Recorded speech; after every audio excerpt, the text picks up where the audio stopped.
Summer, I'm waiting for the summer.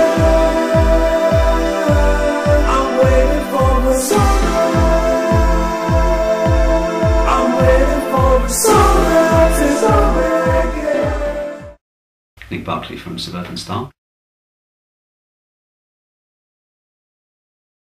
We were formed in 2010 and the band originally was called Jane Smith, and we were finding that every time we were sending stuff out to promoters and bookers that they couldn't see past the name and they thought it was a solo act, a girl solo act, so we realised there was a need to change.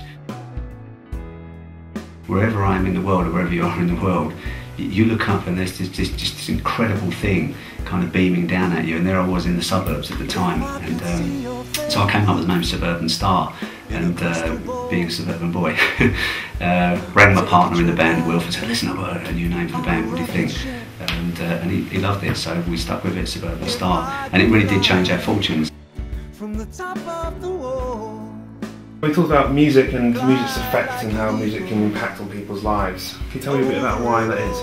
Yeah, I think most artists and most songwriters will know inside that your life experiences and the things that you write about come from varying different places. Sometimes a happy place and sometimes a sad place.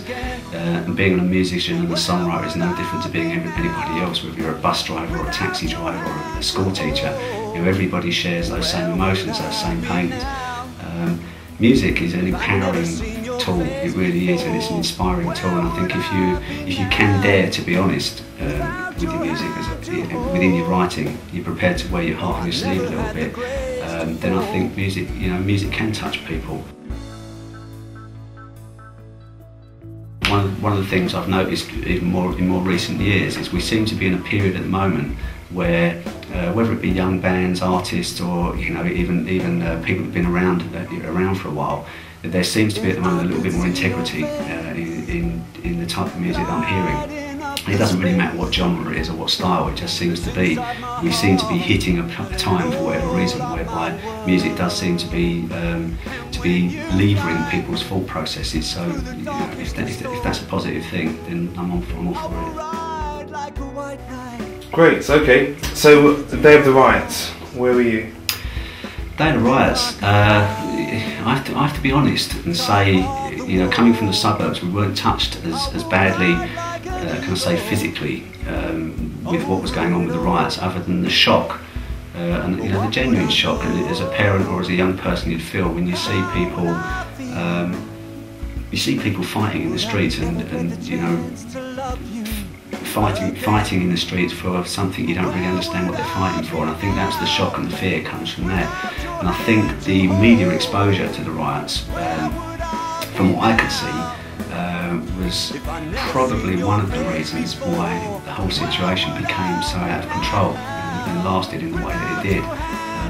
It's almost like you see something bad happening and you've got to tell somebody else, and somebody else has got to tell somebody else, and then the media have latched onto it, and it's now become a bigger issue than maybe it could have been had it been contained and dealt with maybe differently, maybe in a more sympathetic way. I don't really know.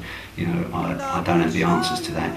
Because all I do know is as a parent and as a human being, I was shocked and I was saddened to think that in the world that we live in now, in a country like this, that there should be a need for people to feel so strong about, or so penned in by their own existence, that they would need to take such strong steps.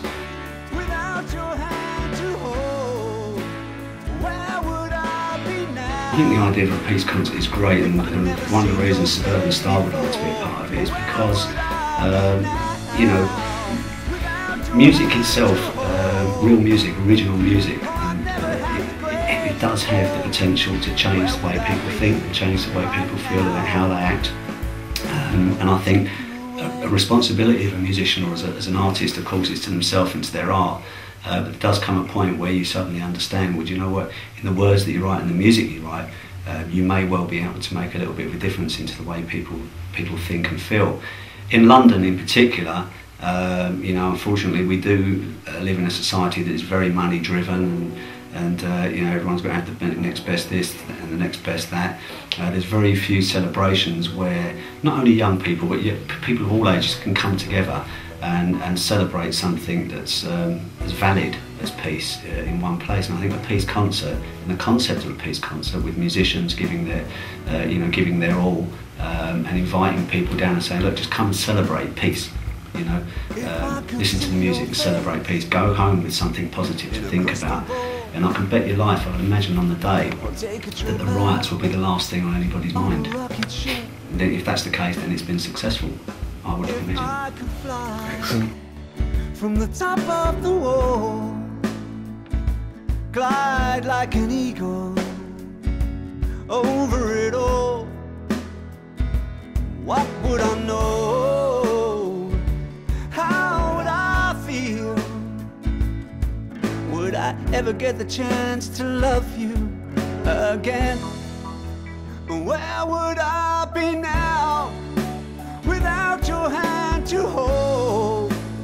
Where would I be now if I'd never seen your face before? Where